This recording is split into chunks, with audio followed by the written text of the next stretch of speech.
access into the House.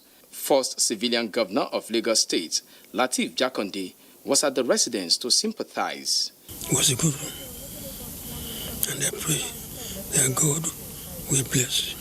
The late Mobolaji Johnson was an old student of the Methodist Boys High School, Lagos. He was in government to serve. Born on February 9, 1936, the late Mobolaji Johnson served as the governor of Lagos State between 1967 and 1975 after his retirement from the Nigerian Army. He spearheaded many developmental strides, including the construction of a network of roads and bridges that constitutes what is now seen as the modern-day Lagos. In Lagos, Michael Olale, NT News. He was also an environmentalist. May his soul rest in peace. Now, the federal government's fight against corruption is not targeted at the group. Cash and assets running into billions of naira.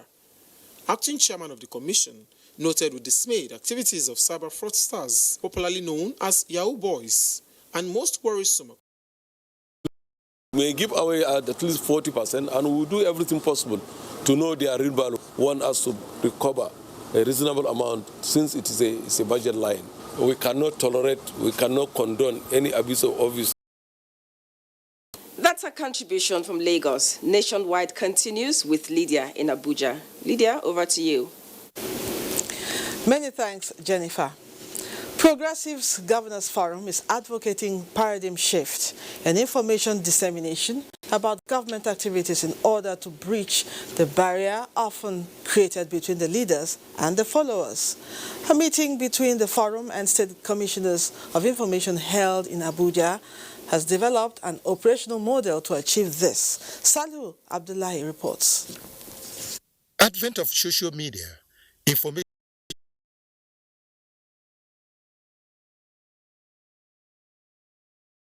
and our country, of course.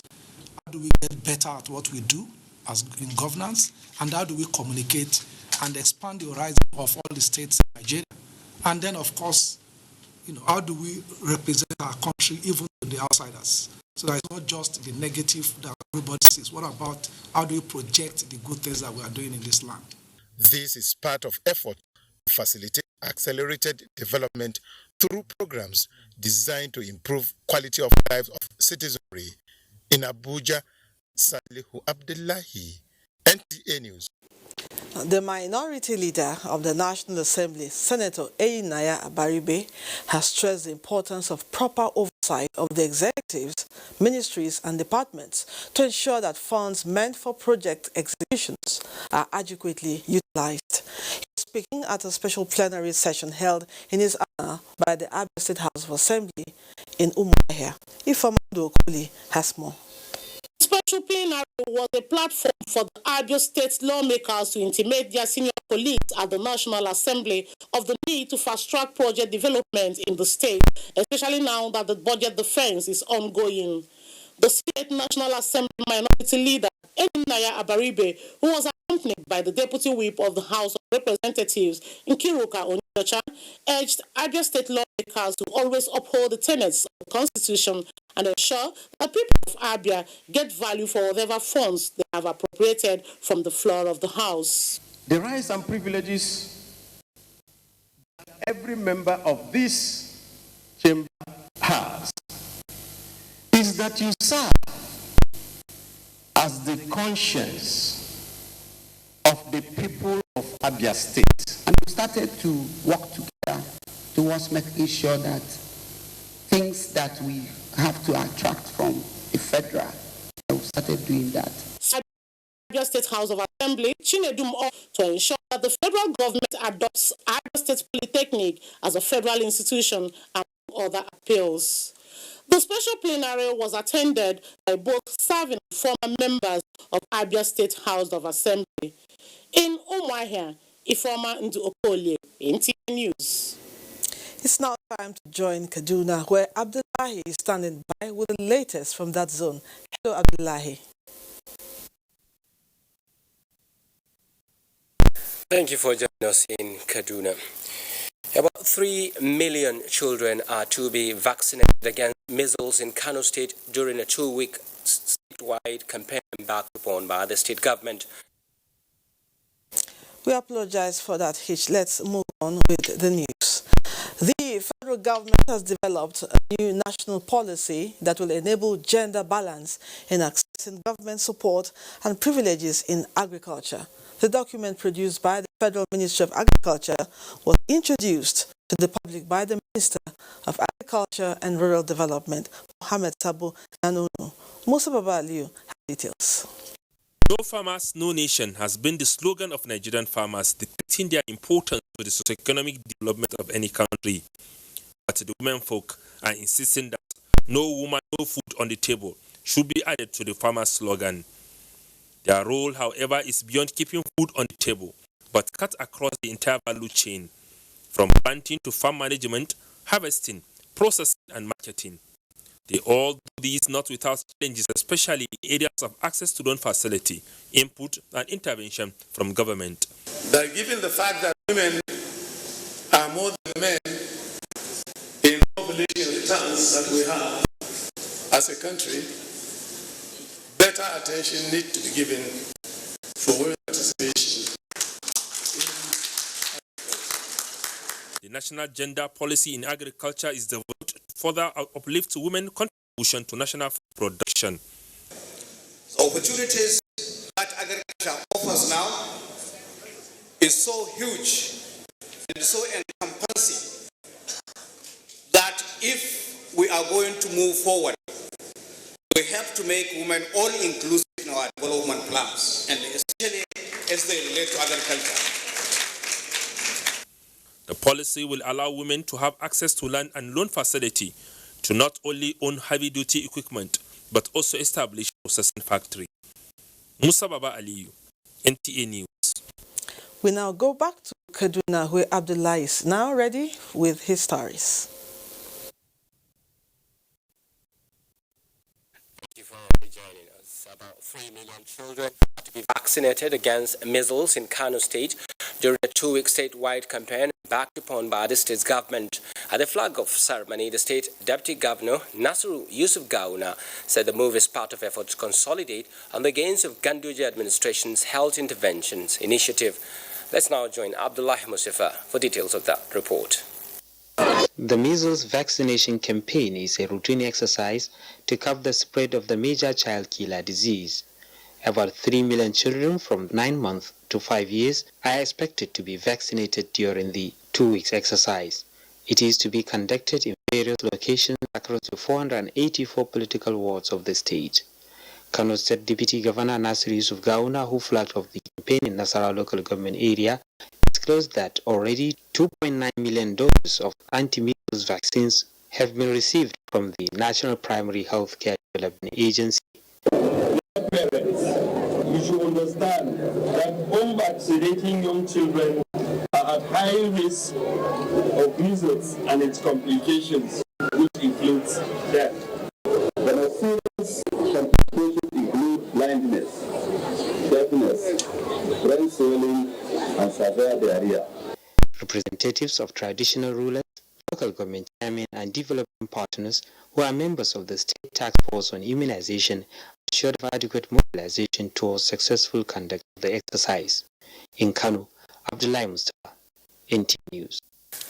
Many thanks, Abdullah Mustafa. There, as preparations for the forthcoming National Quranic Recitation Competition heightens, contestants to represent Jigawa State have emerged. The competition was organized by Jigawa State Bureau for Islamic Education. Mansur Ali Hassan has details.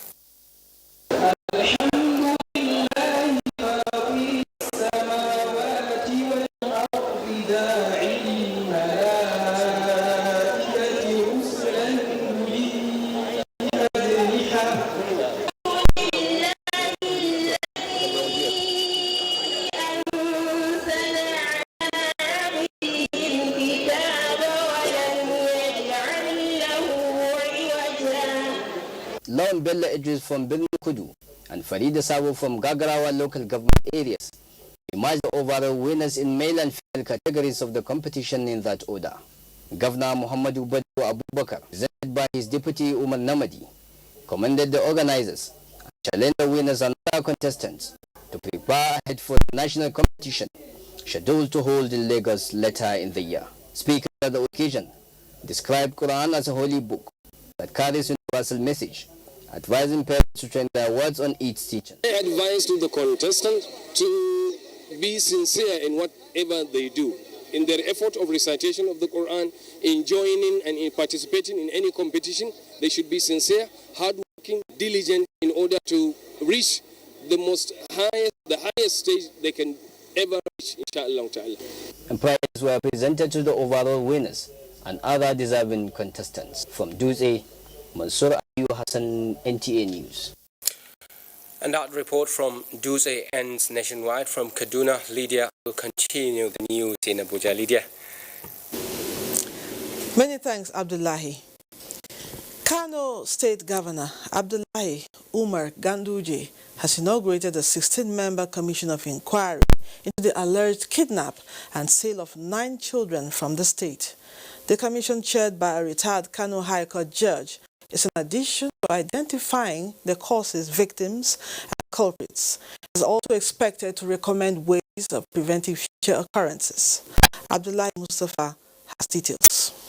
Members of the Judicial Commission of Inquiry, led by Justice Wada Umarano, are to identify causes, those involved, and possible ways of preventing future occurrence. I already directed the State Minister of Justice to amend the relevant provision of the Penal Code laws of Kano State that provides for punishment for the offender of kidnapping from form of imprisonment to death penalty. The event was also a platform that brought together stakeholders, including the rescued children and their parents, security agents, religious and community leaders. This is a pure case of criminal conspiracy, concealment, and keeping in confinement a kidnapped person, buying and selling of minor and trafficking in person.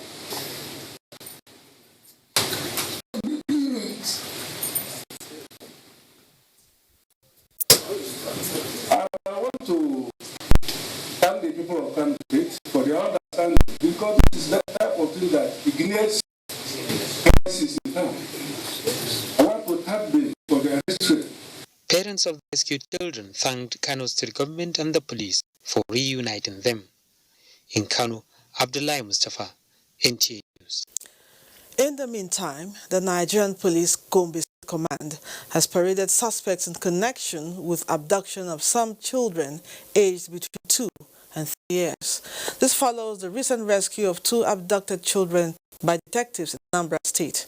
Correspondent Zara Umar Adamu reports. The principal suspect, Hawa Usman of Tudunwa Pantami quarters in Gombe State, who gave her name as Blessing John to the police in Anambra State, and the 2 other syndicates, Ngozi Elisiobi of number 14 Ngozi Street in Onitsha, Anambra State, and Faith Ope from Cross River State, were in the process of selling the 2 abducted children when they were arrested by the police detectives in Anambra State. This lady here,